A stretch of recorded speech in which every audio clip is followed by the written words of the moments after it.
շնորհակալ եմ, որ ինձ եք ներառել ես հանդիպմանը երիտասարդի ձայնին, շատ կարևոր եմ համարում այս հանդիպումները, այս միջոցառումները։ Սիրելի երիտասարդներ,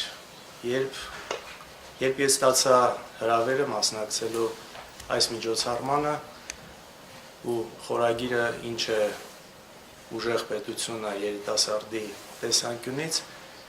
նախ փորձեցի ինքս իսկապես մտածել այս հարցի շուրջ, որոշ կրառումներ արեցի իմ համար, մտքերս փորձեցի ձևակերպել ու իսկապես ինչ է ուժեղ պետությունը երիտասարդի տեսանկյունից եւ ինչն ավելի կարևոր է, ինչպես այն կառուցել, ինչպես անել այնպես, որպեսզի երիտասարդը ուզենա ապրել մեր երկրում, ուզենա աշխատել մեր երկրում, ընտանիք ստեղծել ու ապագա երեխաներին մեծացնել այս երկրում։ Գիտեք, ես բավականաչափ մեծ եմ հիշելու համար 90-ականների մութն ու ցուրտը, պատերազմը, դժվարությունները, բոլոր այն զոհությունները, որոնց գնացել են մեր մեծերը անկախություն կերտելու համար, բայց միևնույն ժամանակ նաև բավականաչափ երիտասարդ եմ հասկանալու համար այսօրվա աշխարհը, արհեստական բանականության, գլոբալ փոխկապվածության, արագ եւ անդադար զարգացող եւ փոփոխվող աշխարհը։ Հետաքրքիր է, որ ես ունեմ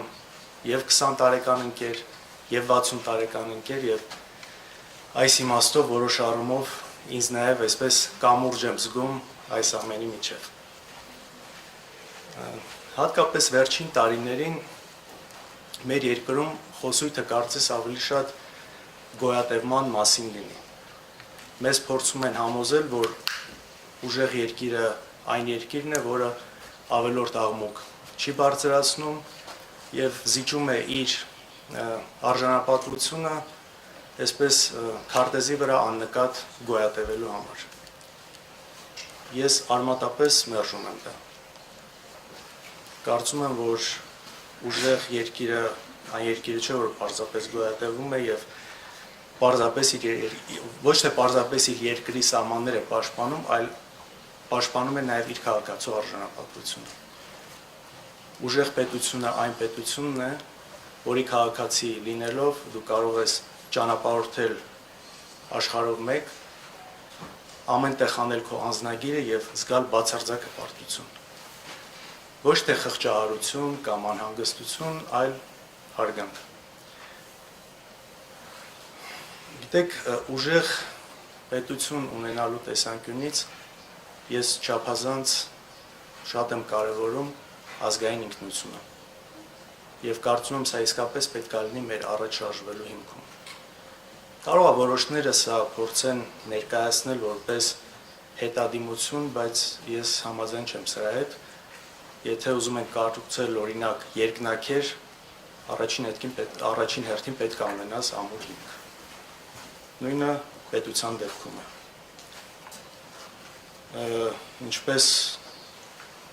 մեր պատմությունը, մեր ավանդույթները, հայկական առաքելական եկեղեցին, մեր լեզուն, ընտանեկան արժեքները, սա ոչ թե մեզ ետ են պահում, այլ սրանք այն արմատներն են, որոնք սնուցում են մեզ։ Մենք երկրագնդի ամենահին քաղաքակրթություններից մեկն ենք։ Մենք առաջինն ենք ընդունել քրիստոնեությունը։ Մենք վերապրել ենք կայսրություններ, որոնք այժմ պարզապես գոյություն չունեն, վաղուց չկան։ Ցանկացած հարձակում այս ամենի դեմ մեր հավատքի, մեր հիմնական արժեքների, ամուր ընտանիքի, հարգանքի մեծերի նկատմամբ այս ամբողջական մեր արժեքների դեմ ցանկացած հարձակում առաջին հերթին հարձակում է մեր պետության ամենակարևոր կարծում եմ հիմքին եւ սա անթույլատրելի է։ Իհարկե դժվար չէ հասկանալ, թե որ երկրների շահերից է այս ամենը բխում, բայց շատ դժվար է հասկանալ եւ տրամաբանության շրջանակներում փորձել բացատրել, երբ որ այս հարձակումները տեղի ունենում հենց մեր երկրում, Հայաստանում եւ հատկապես նաեւ կառավարության մեջ գտնվող մարդկանց շրջանակներում։ Պարզապես անհասկանալի է եւ իսկապես ուզես թե չուզես ուրիշ տեղ են տանում այդ մտքերը, թե ինչի համար է այս ամեն ինչը արվում։ Երիտասարդների համար էլ ինչ է նշանակում ուժեղ պետությունը, կարծում եմ ամենակարևորներից մեկը երիտասարդների համար ուժեղ պետությունը դա տեխնոլոգիապես զարգացած պետությունն է։ Այսօր մենք գիտենք, ոչ մեկի համար գաղտնիք չէ, որ գլոբալ ազդեցությունը ոչ միայն ֆիզիկականն է, այլ նաև թվայինն է։ Ես համոզված եմ, որ արտադրված է Հայաստանում պիտակը կարող է լուրջ բրենդ դառնալ նաև տեղեկատվական տեխնոլոգիաների ոլորտում։ Այստեղ կառավարության անելիքը պետք է լինի ձեր ճանապարհից խոչընդոտները վերացնելը, երկիրը պաշտպանելը եւ ակտիվորեն ֆինանսավորելը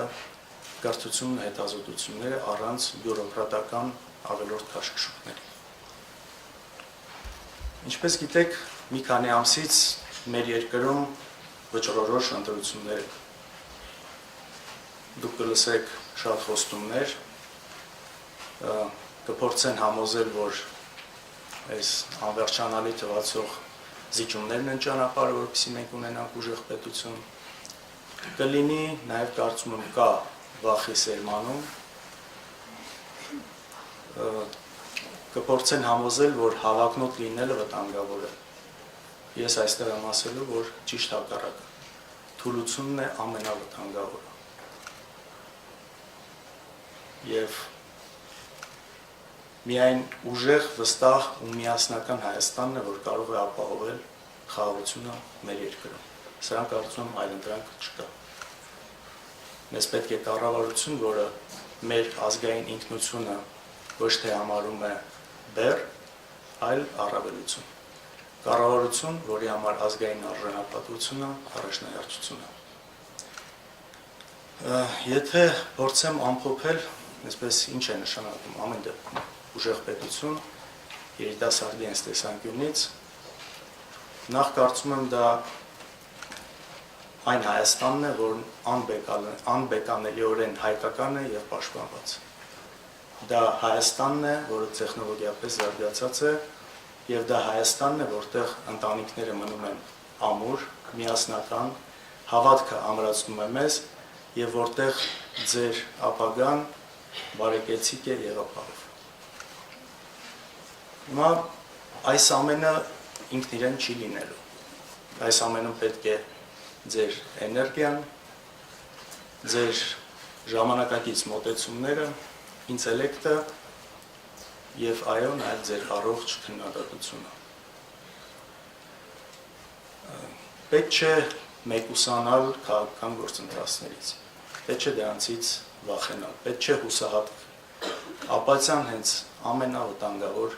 թշնամին է ուժեղ պետություն ունենալու ճանապարհին։ Եվ ես համոզված եմ, որ մենք իսկապես միասին կարող ենք թերթել մեր պատմության այս բարդ էջը, միասին կարող ենք կառուցել այն երկիրը, որը մենք ուզում ենք, ինքնիշխան, ապահով, բարեկեցիկ եւ հոյակապ Հայաստանը,